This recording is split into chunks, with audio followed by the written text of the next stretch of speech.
Jund's favor, this is a deck that can definitely blow up Counterbalance. Yes. And it's got a very nice spread of mana cost, too. So even if it does stick, you don't necessarily care. It's a Plains and Swords Plowshares. Deathrite Shaman's got to leave.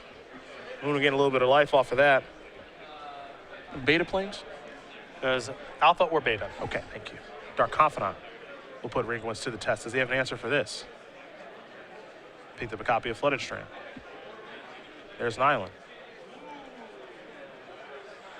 Pass that turn back. Confidant will stay in play. Bloodbraid Elf is the reveal. Down to 17 goes Moon. Don't see a lot of punishing Jund in Legacy anymore. But if you're anticipating a lot of Delver decks, a very reasonable choice. Great place to be. Bloodstained Mire. Attack with Dark Confidant. Pass that turn back. Rynkiewicz will draw. Rest in peace is what he's found. Great card in this matchup. Shuts down Punishing Fire. Shuts down Tarmogoyf. Deathrite Shaman 2. Though it can't be killed by Abrupt Decay.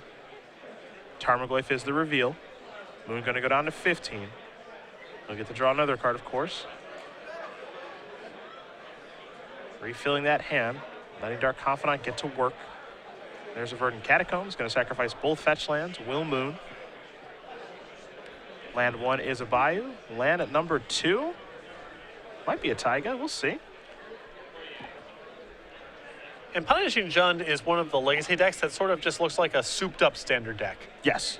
It's just good, really good removal spells, really good threats. If you're familiar with Obzon, for example, Jund will probably make some sense to you. It's weird to say this deck isn't really doing anything unfair, as there's a Red Elemental Blast off the Cascade, but it's just really good cards. Like, there's nothing particularly fair about Bloodbraid Elf or Dark Confidant. This is one heck of a Snapcaster Mage. I mean, this was just brilliant sequencing here from James, and I also question just how much incentive does Frank have to fire off the Bloodbraid Elf there on his main phase? Depending on exactly how he sideboarded, it's not totally clear, but he does not have a lot of proactive things to find off of that. And if that turn was bad, this turn could be even worse, because Rynkiewicz's draw this turn was Chase the Mind Sculptor. And he might be perfectly fine just tapping out and casting this, and it's hard to say no to that. From a game that was looking good for Frank Moon with his Dark Confidant and a little bit of extra card advantage to James Rynkiewicz is in the driver's seat now. An unchecked Jace here is very challenging for this deck, and you see James, very savvy, immediately go up to 5 with the Jace. He respects Bloodbraid Elf, he respects Lightning Bolt, does not want to leave that thing at 3 loyalty. And Fate Seals himself as well, wants to control his draw step, doesn't care very much about Frank's. Frank is going to organize some mana here. 4 mana. There's a Bloodbraid Elf. Did have the option of Maelstrom Pulse here, declined. See what he reveals to the Cascade. Tasker, can't be you. Deathrite Shaman, you're okay. Those cards will get shuffled, of course, from Cascade. They'll go to the bottom of the deck. Bloodbraid Elf's going to come into the red zone here. I imagine it's going to go to Jason. It will, down to 2 counters. Pass that turn back. Let's see what Rynkiewicz will be drawing here.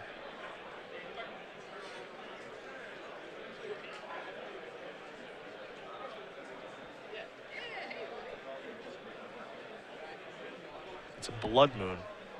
Was looking to lock him up. Yep. I mean, Rest in Peace plus Blood Moon is basically saying just answer the board. Yep. And those 2 cards take care of the rest.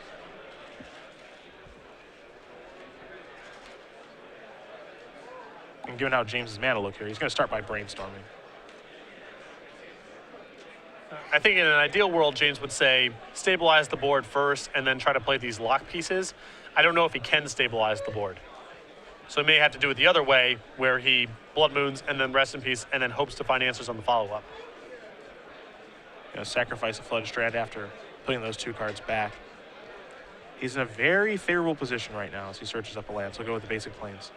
Well, if he can't answer the board and he's about to lose the Jace, I still think it's favorable for him, but there's still some hope for Frank. There's Rest in Peace. That's going to resolve. And I actually like pulling the trigger on this and basically saying, yeah, I think I can beat what you have in play. Well, James doesn't have any other choice. He had no way to answer the board. If he had a sweeper like Supreme Verdict, I'm sure you would have seen that cast first. Sure. But this is the best thing his hand allows him to do. You see Frank does have the 1 swamp in play. The rest of those lands are just going to be mountains given the situation. So a card like Maelstrom Pulse can't be cast. A lot of options are shut off here for Moon.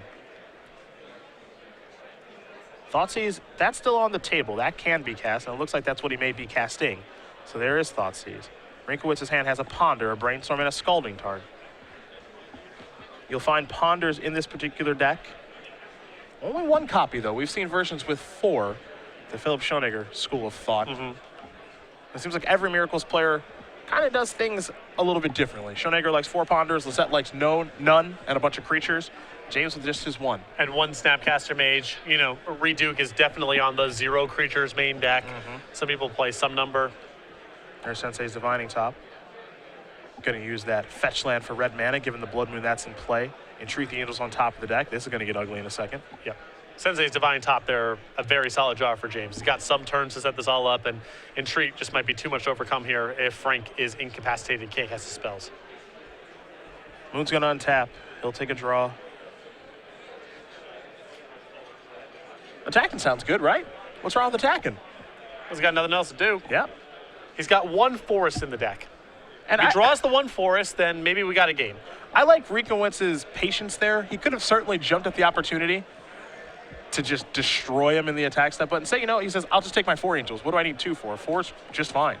The problem is if you make 2 angels, it's possible Frank can beat that just with some random black removal spells. Yeah. 2 angels is only 2 threat cards. 4 angels, I doubt it. We're saying Maelstrom Pulse or bust at this point. Yes. He does have the pulse, but he'd have to peel the forest. And he does not have it, and that is going to do it. James Rynkiewicz is going to win this game and match over Frank Moon. 2-1. Miracles will take care of punishing Jund. I feel like it's a pretty favorable matchup for Miracles, and that Snapcaster Mage into Swords Plowshares. Heck of a turn there for Rynkiewicz. Yeah, it was so incredible, too, because James, he had the opportunity on turn 3 just to go Snapcaster, Swords, your Dark Confidant,